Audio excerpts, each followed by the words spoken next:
Hey everybody, how's it going? Dan Schinder here with Steven Schinder. and our guest again being invaded once again by Stephen Lambe, awesome author, journalist, somewhat of a fellow Yes fan as well.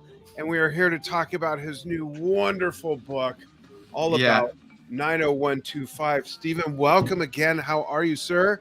I'm fine. Great to see you guys. Great to be Thanks. back. You as well. Yeah, so this is Rock Classics, yes, 90125. And I heard a rumor that it was going to have a different title. Is it true that it was originally going to be the ISBN number and then that changed and you released a new one? No, I'm kidding. I'm kidding. Yes, I'm it was. wondering where's Steve going with this. We didn't talk about this. I didn't know about this. And now I'm looking for the number. There it is. Yeah. Wow, imagine 51895. That would have been funny in parentheses under it. Yeah. Oh, yeah. That's the US price, basically. Yeah. I want to say first off, it's a great read. In my case, listen. I'm an audiobook guy. It's hard for me to make time to sit and read.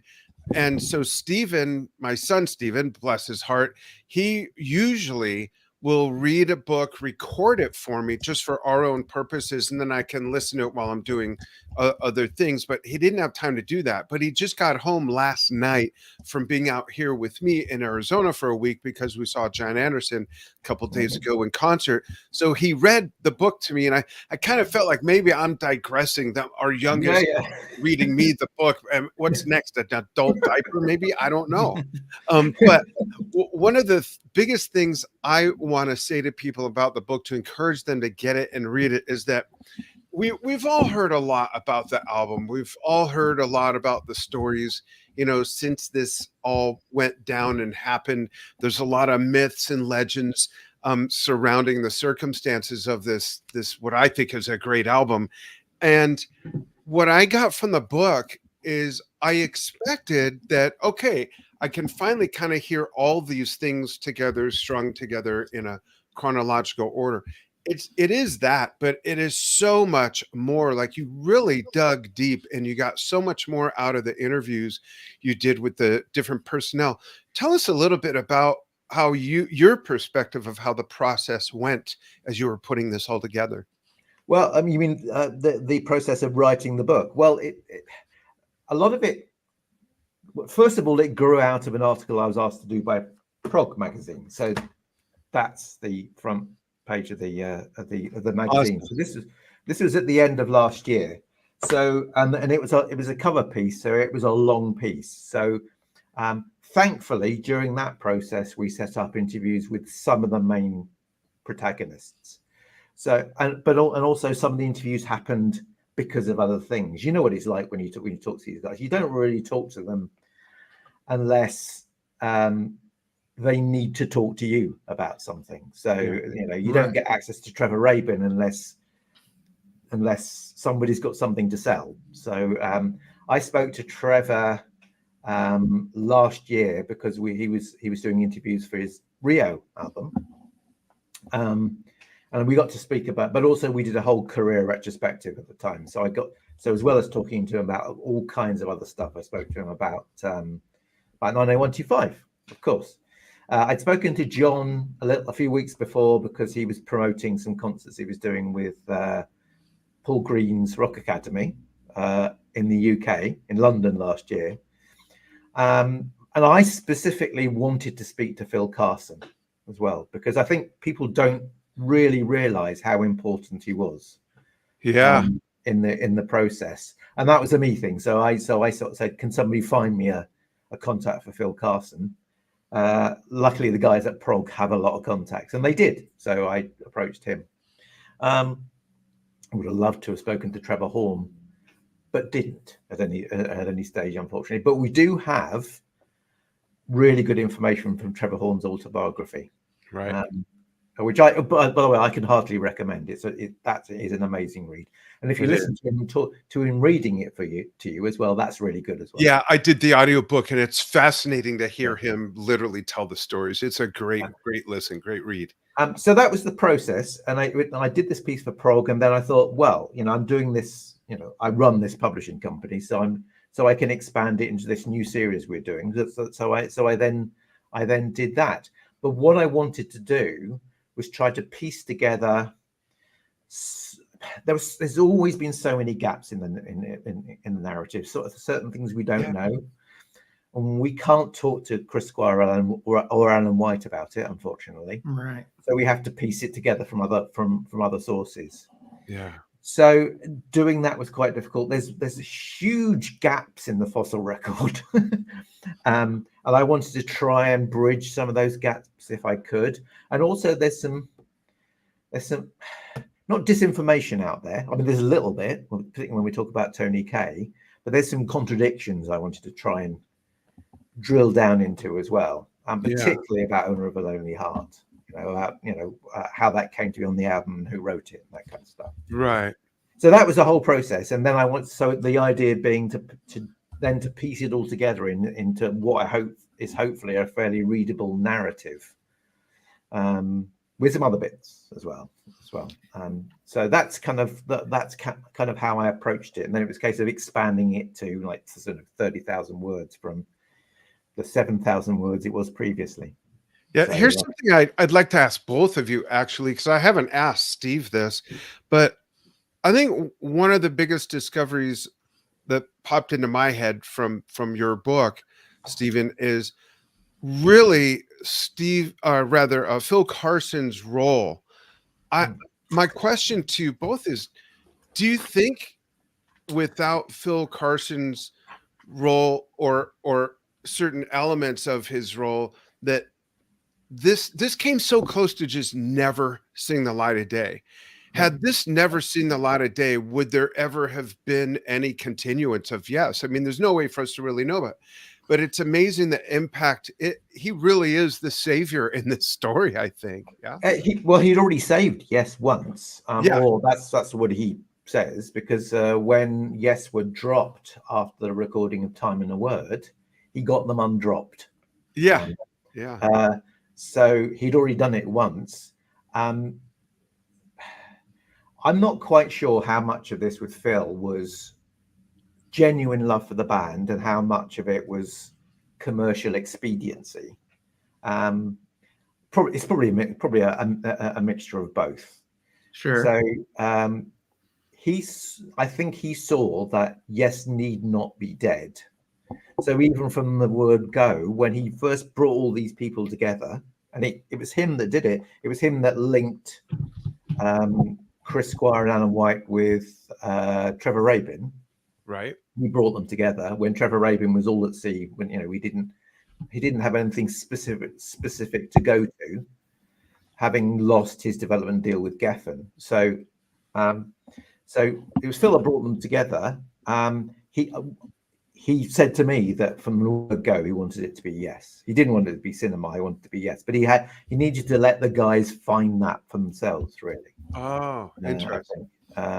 But that's understandable because, firstly, he loved the band. And secondly, as he said, and it's in the book, it's much easier to sell an established band than it is a new one. Sure. Yeah. And with music and even with movies, a familiar name, which basically a brand, it does help sales. Whereas trying to go with a new name, even if it's with some well-established people already, it can be a little bit of a tougher sell. I think that Yes could have still reformed maybe later, like late 80s or mid 90s, but this definitely accelerated the process. And like as I think you mentioned in the book, like 90125 added some more fans for the band. They're the ones who came in for the 90125 songs, and then they went back and listened to the prog stuff. So that makes me wonder, like, how different would the audience turnout be, even if slightly, Yeah, I think they would have been preaching a bit more to the converted already. So they might have come back in the late 80s, as you say. This is all, completely hypothetical. But they might have just been another version of the prog, yes. Right. Sort of playing to whoever is left of their old prog fan base. Right. Yeah, So I could see that. Maybe not. Maybe they would have done something else. Yeah. It's very clear also that when they first started rehearsing in cinema, they wanted to be Asia. So Asia were a year ahead. They'd seen Steve Howe with Asia, and they wanted to do something like that. Yeah. Yeah. Something a little more accessible. And I'm curious, Stephen Lamb, during the process, what was the most surprising thing you found out or pieced together or missing link you dug up? Was there something that really surprised you? Oh, yes, I think probably I was very fortunate to speak to Tony Kaye late in the process, and I hadn't spoken to him when I did the article. So getting his perspective on how much of the album he was involved in and what he wasn't involved in was I wouldn't say it was an eye-opener, because I don't think there was anything that especially surprised me about what he said, but just to get some clarity on that kind of stuff, because there's always if you look on Wikipedia or if you read Trevor Horn's book, there is an implication. He doesn't say it directly, but that, for instance, that Tony Kaye plays some electric piano on Owner of a Lonely Heart. That's kind of received information. It's kind of almost accepted. It's part of the zeitgeist now. Tony Kaye said to me that did not happen. He is not on Owner of a Lonely Heart at all. That they did not record any of it whilst he was recording the album. So he was not involved in Owner of a Lonely Heart or Leave It in any way. It's always possible he's misremembering. It's a long time ago. Yeah. And he's the same sort of age as John Anderson. So he might be misremembering, but you can only go with what people actually say to you. Yeah. That's such an interesting point, because from our perspective, you would think someone would remember whether or not they played on such a hit, but through following, yeah, and through following other musicians, that we're fond of, it's funny to me when I hear them say, "Yeah, I don't remember," when it's referred to something that happened during the recording of an album, but to them, it's like I heard Jimmy Page say once in an interview, someone asked something and he said, "That's like asking me what did I have for breakfast on Thursday, February 22nd in 1972. He said, "I don't remember." And that makes sense, put in that perspective. Yeah. The one appalling thing that I got from the book, and I guess I had heard this before, but it just stuck out again, that the fact that some people actually think that Tony Kaye was miming on stage during the 90125 tour just blows my mind, that people actually could think that, Yeah, I mean, it's stupid, isn't it? Yeah, it is. Any of the footage, it's really clear he's playing. I think I toned down some of the things.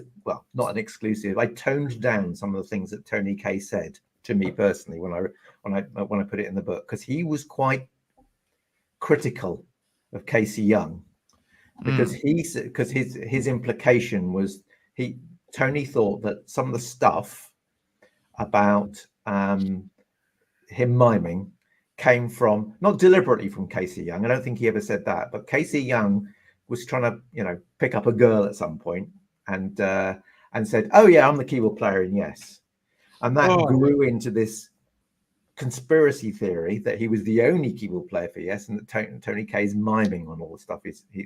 My gosh! And I may need to apologize to Casey Young for that, because I didn't speak to him for the book, and I have no idea whether that's what actually happened. But Tony Kaye was very defensive about the whole thing. If you hear Casey Young talk about that whole period, and I believe all that stuff. I played the keyboards under the stage. I was playing the keyboards under the stage because the stage setup was already done. He started off just playing some vocal enhancements and vocoder, and his role gradually grew during the course of the year he who was on tour. Talk to Tony Kaye, and Tony Kaye will say to you, he was just my keyboard tech. That's all.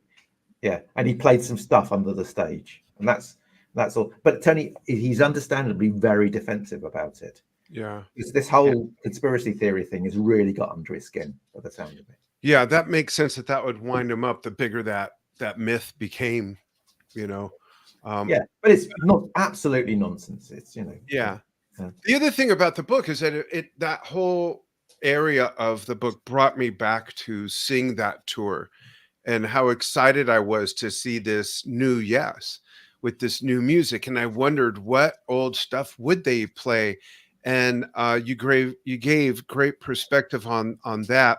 And I think one of the nicest things, you know, Chris Squire living up to the nice guy that he's always been talked about and perceived as, is how Trevor was a bit, you know, concerned about playing the old songs, and Chris encouraged him, make them your own, you know. Yeah, I think nice Chris, I think Chris is two things. Well, the main thing here is that he's very charming, and he can convince people to do stuff that they don't really want to do. He certainly did that with Trevor Horn more than once, I suspect. Yeah, and he certainly did that with Trevor Rabin. If you talk to Trevor Rabin loved Chris, absolutely loved him like a brother. He said. And I get that completely, but Chris could really hit people with that with the charm, and you know, he'll give. So though it's nice that Chris said that, I think there's a certain amount of, look, we need to, buried underneath that, there's a certain amount of, look, we need to get this done. What's the best way of getting this done? And the best way of getting it done is to give Trevor Rabin a certain amount of agency. Also bearing in mind they had Tony Kaye in the band, so you know, a lot of the songs they played on that tour were from the Yes album, partly because they were Tony Kaye's on them, and also because, you know, I think Trevor Rabin found them the most, not the easiest to play because he could play anything, but the most the ones he wanted to play, let's say. Yeah, it was a great show. It was, yes, and I saw it as well in London, and I totally loved it. It probably stands up there as my favorite Yes show. Oh wow.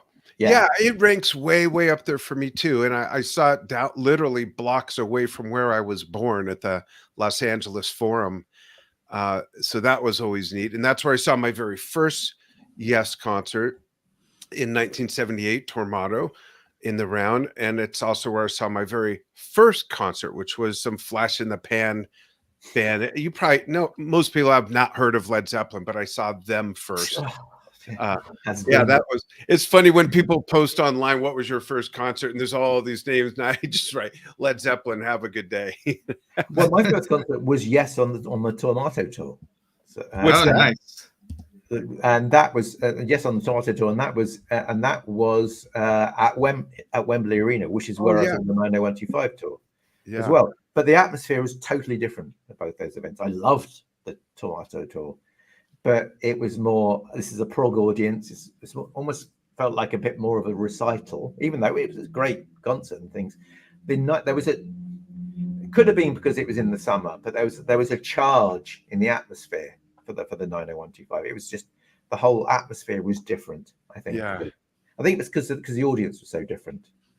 And I think also that, and you know, it was kind of like the big return, like, we're here, give it to us, you know, sort of a thing. It was interesting. And that stage, they had such a neat stage and everything. It was, you know, the album is so modern, and the cover, and then you got that stage to go with it. It was just literally a complete package. Really was. Yeah, it was very different. I mean, but the 80s were like that. Yeah. Up until, you know, the early 90s, those stage sets were really bare.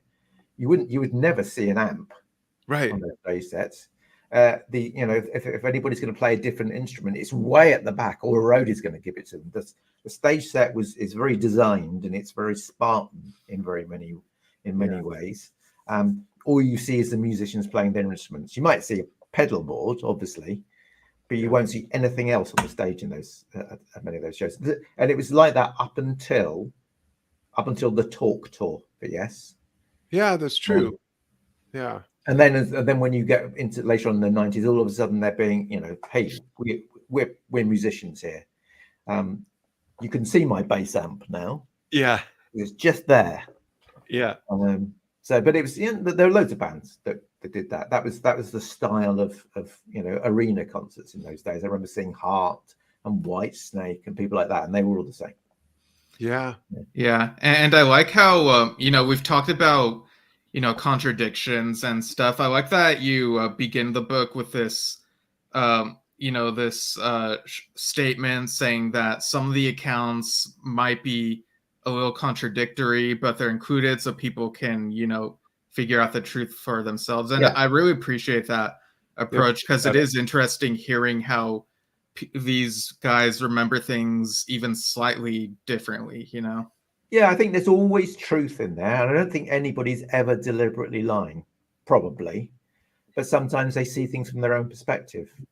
And we all like to see ourselves in the best light. So sometimes you might exaggerate a story a little bit just so that you're seen as being in the best light. One of the ones that really struck me when I was putting the book together is the whole idea that Yes didn't have a recording contract. Cinema didn't have a recording contract for the entire recording process. So there's lots of stuff that I still don't know about. You know, how did they manage the finances, all that? You know, I know that Phil Carson was bankrolling it, but I don't know who was paying for the studio time. You know, and when was it being paid? All that. Yeah, I wondered about that too. That was interesting. Yeah, and I do think having Phil Carson's perspective really adds something to this that other accounts I've heard of the album don't have. And so I never knew about the bankrolling stuff, and the lack of a contract is something I didn't really think about. So it's really surprising. And also how the 90125 logo, I think, was supposed to be the C in Cinema, and then they changed it. Like that, I don't remember knowing that, you know? Yeah, well, that's out. That's information that's already out there, because it was I pulled a lot of that stuff from an interview with the artist, which was from 2015. So somebody actually asked me if I spoke to him myself, and I didn't. I probably could, you know, if I was writing a longer book, I could probably have started talking to a lot of these people in a lot more detail. But I had all I needed really about the album cover, so you know, I didn't talk to him, but. Yeah, I think the whole record, I think the whole not having a contract thing is important, because I think there's always an assumption with bands like Yes, so they've always got recording contracts. You know, they've been around for years. But effectively, when they split up in 1981, that's when, you know, that recording contract with Atlantic went. There was no Yes for a while. So they needed to be re-signed by somebody, and Phil Carson was working on the assumption that they would be re-signed by Atlantic or a subsidiary of Atlantic, you know, ATCO in this case. But he knew that the hierarchy in Atlantic USA were not interested. They just didn't want to know. So Phil Carson is bankrolling this stuff on the basis that he will get it back one day, but it was very, very uncertain. I think this is why, you know, in the end, John Anson ends up coming back. It's a commercial thing as much as thing. Yeah, he really put himself out there. He must have really believed, you know, and he was right, thank goodness. and they certainly delivered on that album. But I also like how you broke down the album, each song, and the way everything is sequenced and everything like that. So there's that treat for everybody, because everyone has their own perception of an album. Even if like two people like an album, they still might have different perceptions of certain things, like the sequences of songs and the different things like that. So I'd like that you have it in there for people to kind of contemplate and hear your perspective. Yeah, and I think the sequencing is important. Somebody else asked me whether I thought that Cinema should have been up top first track, because people often do that with instrumental songs. It starts the album, and I use the example of Child's Anthem by Toto, which is the first song on the first Toto album. I get that, but no, you hit them hard with the hit single. Yeah. Single's already been out, or just that single's out there and people are hearing it on the radio. So what do? You put it up front. But the way these albums sequenced is brilliant. I think it's brilliantly sequenced for vinyl, Right. Specifically, not for, because it wasn't released on CD initially. It was released on CD quite soon, obviously, but it wasn't released on CD. At least I don't think it was. So yeah, that's really very important. Yeah. I give you a lot of detail about Owner of a Lonely Heart as well, which people may or may not want. Well, I love how the book, at around 80 pages, it's a quick read. So it's concise, but it's still very much packed with all the information that feels necessary. One very well could make, I don't know, like a 200-page book about 90125 and really analyze all the stuff like to a T. But I feel like the way that this really boils down things in a digestible and yet very informative manner that really goes through, the road to making the album, then the album itself, and then the tours and the legacy of the album live. And I think it does a brilliant job at that. Yeah, thank you. I think that was the intention.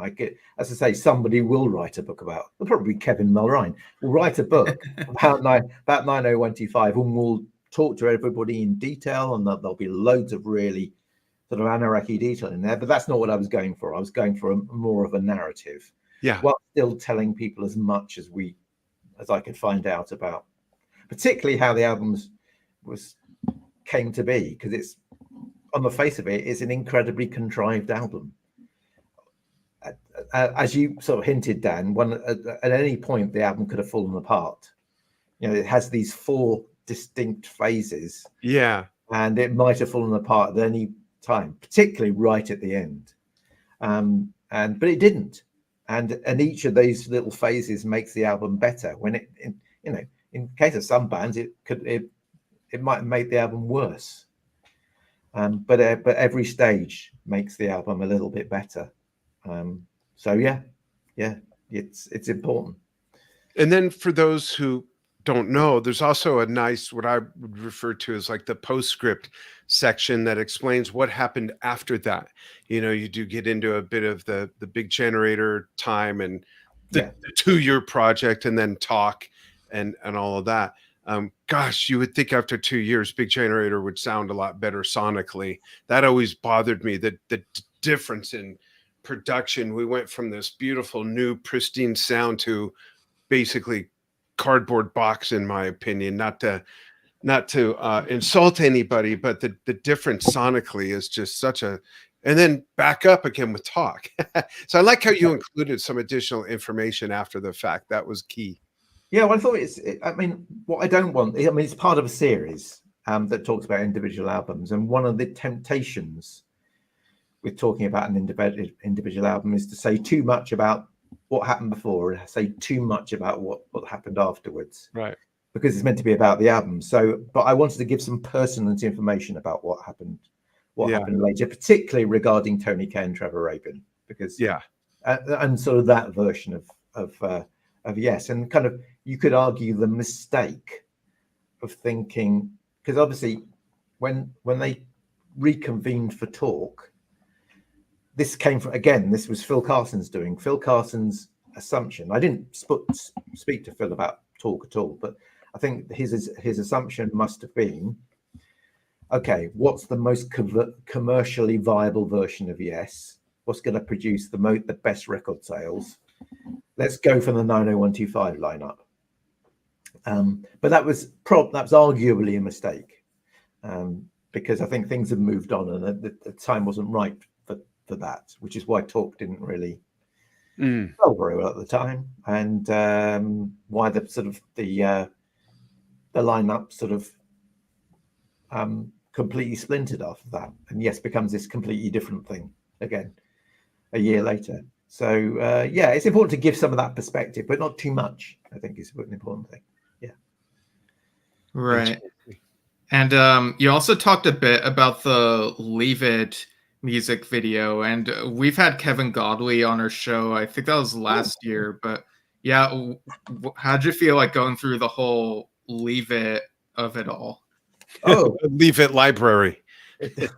yeah. I haven't heard the Kevin. I must go back and listen to that actually, because that one passed me by. But the Leave It video was an amazing rabbit hole to go down, because I didn't know any of it, and I'm sure there's a lot of people out there who don't, because everybody's seen the Owner of a Lonely Heart video, like that incredibly long, like 7 No one minutes can long. forget that video, for better or worse. Like 50, whatever it is, 50 million people have seen that video, but Yeah. way fewer people have seen the video for Leave It, and a much smaller number of people, including me, have never seen anything apart from version 11, which is the version that's on YouTube, and it's the version on Yes Video Hits. But the whole rabbit hole of that was that Yes deciding not to, I think it must have been a commercial thing as well as being going for a different style. So rather than spend huge, hundreds of thousands of dollars presumably on this sort of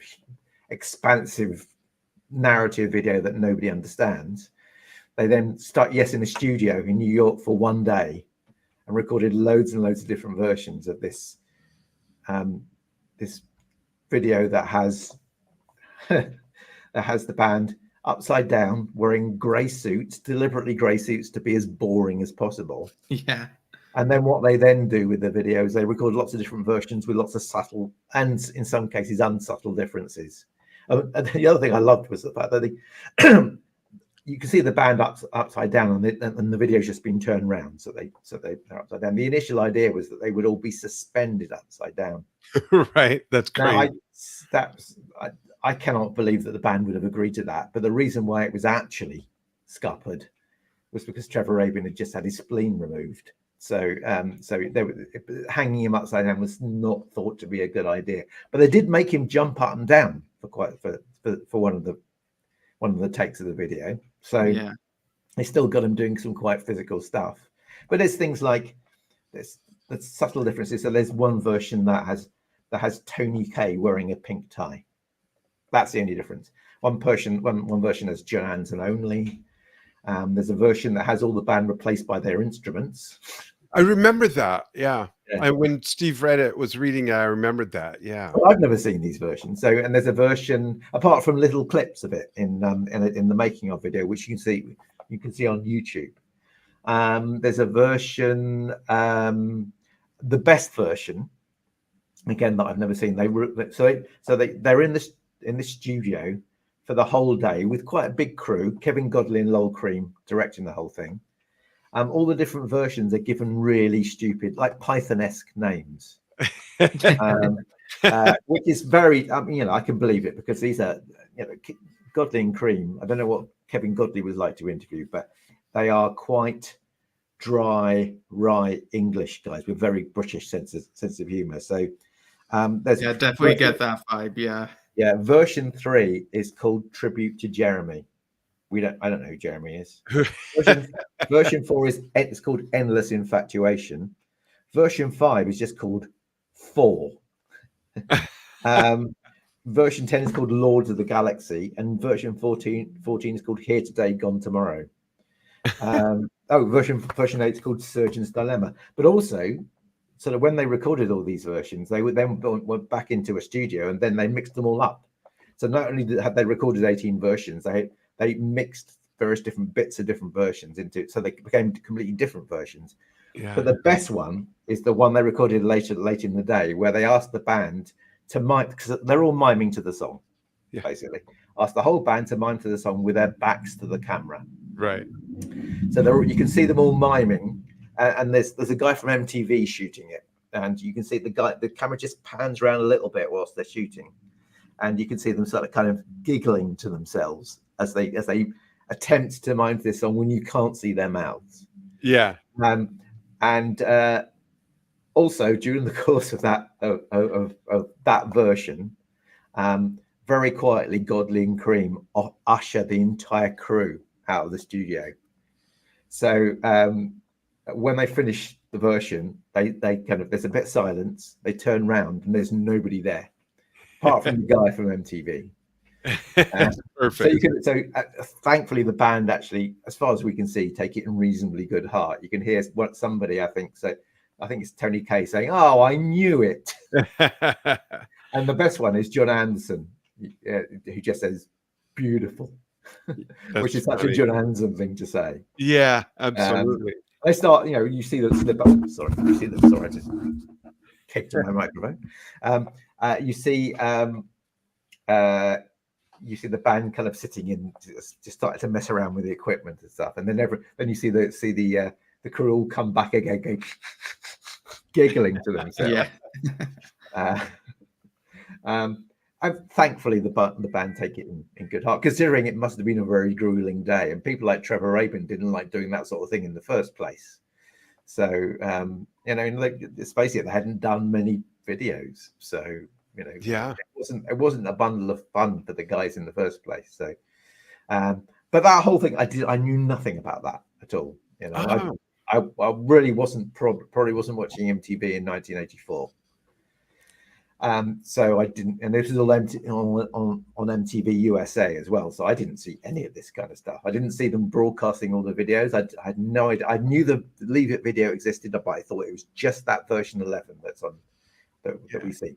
You might be in a little bit of hot water at the moment, because I see that in the comments there's some guy that you stole a couple of the pictures from for your book.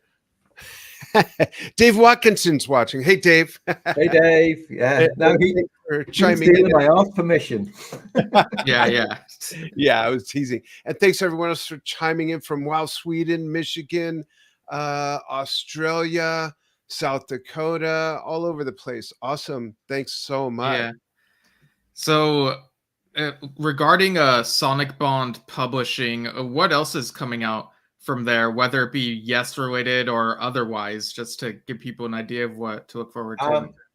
We're still doing sort of 3 or 4 books a month. Now you'll ask me to remember stuff. Yes in the 90s by Simon Barrow will be out at some point. Yes, that's there it is. So there's a few more. I mean, this series, the Rock Classic series, there's certainly more coming up before the end of the year. We're doing, and they're quite varied. We've got it's probably out in the USA now. We've got Crime of the Century by Supertramp, written by Steve Pilkington. We've got Matt Karp is doing Californication by Red Hot Chili Peppers, for instance. So we've done Rolling albums by the Rolling Stones. We've got the White Album by the Beatles, which is out in the UK in August, so it should hit America in October. Oh yeah, I think I've heard of that album. Yeah. Sounds vaguely familiar. We've actually done quite a good stack of on tracks as well. So we've just done first of 2 volumes on David Bowie. British listeners may be interested. We've just published Ultravox, which is selling really well in the UK. So the on track series continues, and we've just hit a fairly rich seam of quite high profile bands. We did a book on the Stranglers that sold very well in the UK.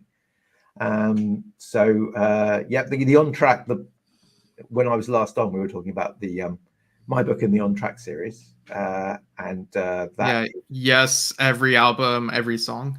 Yeah, so that's in its second incarnation. That's continuing to do well. So the only book we've, as I say, Yes in the 90s is the only book we've got on Yes, I think, in the pipeline. I'm talking to Dave Watkinson about a couple of projects, but they're not finalized for anything, but they will be very Yes related when they if they appear. But yeah, no, we carry on. We publishing. Let's just think if there's anything else. We do a series called The Year In, and there's a few more of those in the pipeline for next year. So yeah, plenty of stuff. As I say, 3 or 4 titles a month, and I can't remember the names of any of them. I'm completely focused. I'm thinking yes, no, 95. People keep asking me if I'm going to do another one on another Yes album, and the answer is yeah, I might do, but it would have to be something I can offer something new about and that would sell. So the album I've been researching recently, because again I've done an article for Prog magazine about it, is Talk. But I think because it's not such a well-known album, I think that I would be dubious about how well that would sell if I did it. And I think there's less to say about it as well. There's an awful lot more from Trevor Rabin, an awful lot less from other things, although from other people. So I don't think that would be such an interesting read somehow. So yeah, I probably won't do that. The next book I'm meant to be doing in the series, believe it or not, is about the Jesus Christ Superstar album, the original 1971. But I haven't, and I've sort of started that, but I haven't written much of it. So if that comes out, it'll be next year. Late next year, I would have thought. So would it include interviews or bits from Ian Gillan? It might do. Okay. Actually, it has the benefit of having had a huge amount written about and spoken about already. Yeah. So what I would need to work out is whether I need to speak to more people about it, or whether I can piece it together. I mean, Lloyd Webber's written a huge amount about it. Tim Rice has written a huge amount about it. Ian Gillan said a lot about it. And let's face it, he was in the studio for 2 days recording his parts for that, I think. Yeah. I have done an analysis of the religious aspects of it, not because I'm particularly religious myself, but because how it matches up to what's said about those incidents in the Bible is quite interesting, actually. Yeah. So those are bits I have done, but it's actually discussing the album in a lot more detail I haven't got onto yet. So yeah, so possibly not. It may never see the light of day. I need to be.